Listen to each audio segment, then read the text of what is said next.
इसलिए कृष्णकाली रामायण में तो ये बात आती कि भगवान शंकर को किसी ने सुना कि बड़े दानी है, तो बड़ी तपस्या किया और भगवान शंकर प्रकट हो गए। भगवान शंकर ने पूछा, मांगो क्या मांगते हो? वो बोल ही नहीं रहा।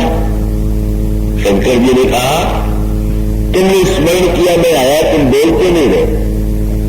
तो उसने यही कहा कि महाराज आपको देख करके मैं समझ नहीं पा रहा हूं कि आपको से मांगू कि आपको दूं।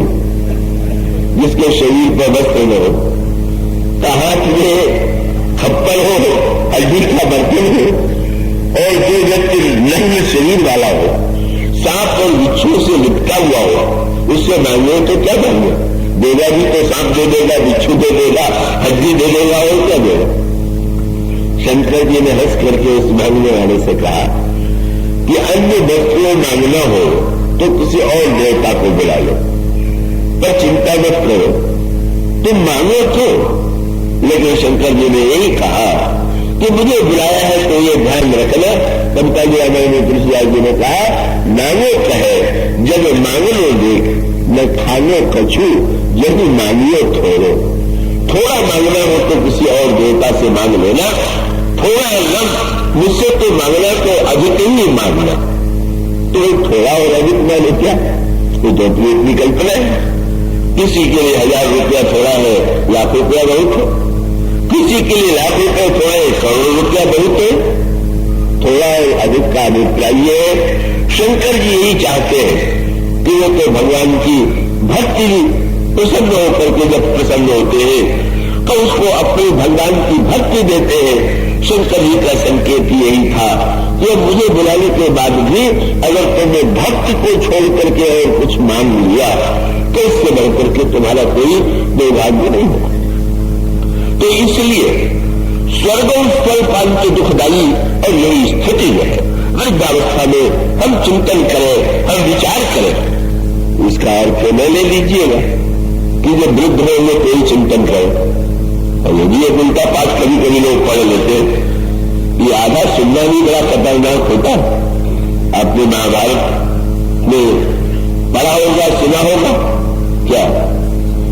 अभिमन्यु बेचारा चक्रव्यूह में घुसना जानता था, निकलना नहीं जानता था, और वो चक्रव्यूह में घुसा और मारा गया।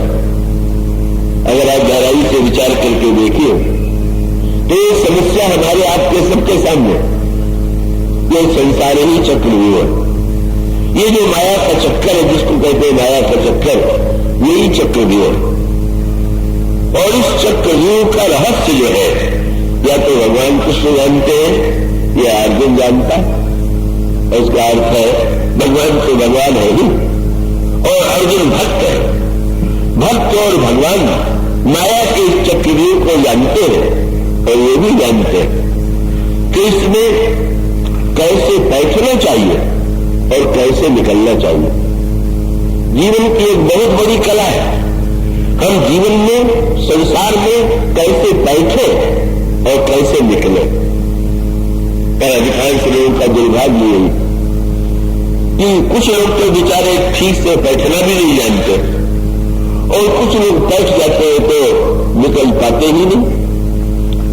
वैसे तो जब वहां पर यह संकेत आता है कि महाभारत के युद्ध में एक बार अर्जुन और श्री कृष्ण को निमंत्रण देकर के कहीं युद्ध क्षेत्र से दूर ले जाया गया लड़ने के लिए, और यहां द्रोणाचार्य जी ने चक्रव्यूह की रचना कर दिया और तहलका मच गया। इस चक्र का भेदन कैसे होगा?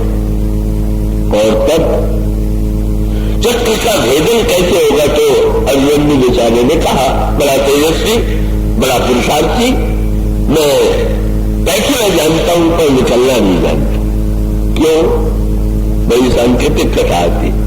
बोले जब मैं गर्भ में था तो मेरे पिताजी मेरी मां को चक्रव्यूह की रचना सुनाने लगे, तो उसमें कैसे चतुराई से बैठना चाहिए वो तो मां ने ध्यान से सुना, पर बाद में उनको नींद आ गई। आप लोग भी सावधान रहिएगा इस नींद से। और परिणाम ये हुआ कि निकलने का वर्णन जो पिताजी ने किया वो मैं सुन नहीं पाया। ईश्वर भीम ने कहा कोई चिंता नहीं, तुम चलो, हम तुम्हारे साथ चलेंगे, रखिए, कोई कितना भी आपको आश्वासन दे, बड़ा से बड़ा संबंधी, जो आपको चक्रव्यूह से निकाल ले आएगा, तो आप विश्वास कीजिए वो तो निकालने की शक्ति किसी में नहीं। और परिणाम हुआ एक चक्रव्यूह में अभिमन्यु गया और एक साथ सारे महारथियों ने मिलकर के उसे मार डाला। और इसका अर्थ ये कि जो जीवन के दुर्गुण जो विचार है यही अनेक महारथी, और जब हम माया के इस चक्रव्यूह में बैठ जाते हैं तो हम दुर्गुणों के द्वारा विनष्ट कर दिए जाते हैं। और ये हुआ इसीलिए कि कथा आदि सुनी गई, और आदि सुनने का अर्थ है उतना ही मत सुनिए जितनी आपको पसंद हो, चाहे नींद के कारण चाहे बुद्धि की जड़ता के कारण, पूरा का पूरा सुने। वृद्धावस्था में विचार करना चाहिए, इसका अर्थ ये न ले लिया जाए कि अवस्था में विचार नहीं करना चाहिए, क्योंकि वहां भी तो ईश्वर ने चतुराई कर दिया। क्या अगर उसने यही नियम बना दिया होता कि जो मरेगा वो बूढ़ा होने के बाद ही मरेगा, तो चलिए उसको टाल रखते, लेकिन उसने ये भी तो नहीं किया है कि ये निश्चय कर दिया हो तो किसी भी अवस्था में जाना पड़ सकता है। इसलिए उसका अर्थ तो इतना ही है कि विचार अवश्य कीजिए, विचार की चेष्टा जो है वो अवश्य कीजिए। अवस्था में भी अगर विचार का उदय होता है तो अच्छा है ही, पर इसके साथ साथ वृद्धावस्था में भी यदि विचार का उदय न हो तो इससे बढ़कर के कोई दुर्भाग्य नहीं हो। इसलिए बस मन में वृद्धावस्था में विचार का उदय हुआ, वैराग्य नहीं है तो क्या हुआ, त्याग उन्होंने किया और ईश्वर को पाने के लिए वन में चले गए, और उन्होंने सचमुच अपनी भक्ति के द्वारा, साधना के द्वारा भगवान को प्रसन्न कर दिया, और भगवान ने उन्हें पुत्र होने का वरदान दे दिया। इसलिए मन ने मानो प्रत्येक अवस्था का सदुपयोग किया और दशरथ के रूप में उन्होंने ईश्वर को पा लिया। और ये जो प्रताप भानु है वो रावण के बन गया, दशमुख के बन गया, इतना धर्मात्मा और यज्ञ करने वाला होकर के भी उसका कारण यही है मन के समान ये भी वन में गया, लेकिन वन में गया शिकार खेलने के लिए, और वहां भेंट हो गई कपट मुनि से, और कपट मुनि से ने जब प्रसन्न होकर के कहा बेटा तुम जो मांगो मैं देने के लिए प्रस्तुत हूं, तो उसने कहा कि महाराज वैसे तो आपकी कृपा से मेरे पास सब कुछ है, लेकिन अब आप जैसा महात्मा प्रसन्न हो गया तो मैं शोक से मुक्त होना चाहता हूं। वही शोक जाते हो ही चैवती शोक मोह रम जाए, वहां पर वही पंक्ति मिलेगी, प्रभु तथापि प्रसन्न दिलों की मान अग्रम बर हो विशोक, मैं शोक मुक्त हो जाना चाहता हूं, इसलिए आप कृपा करके वरदान दीजिए।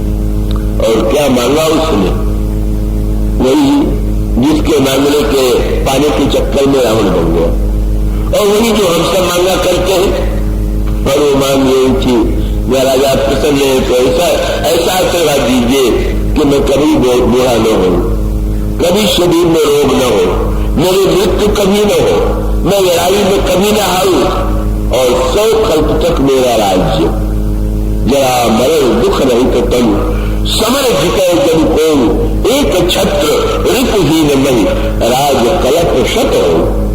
और आपने देखा इस चक्कर ने उसको कहां पहुंचा दिया, और उसका अर्थ ही यह है कि ईश्वर का भी विरोधी बन गया, केवल उन वस्तुओं को पाने की चेष्टा उसने किया जिसके द्वारा व्यक्ति शोक से मुक्त नहीं हो सकता। और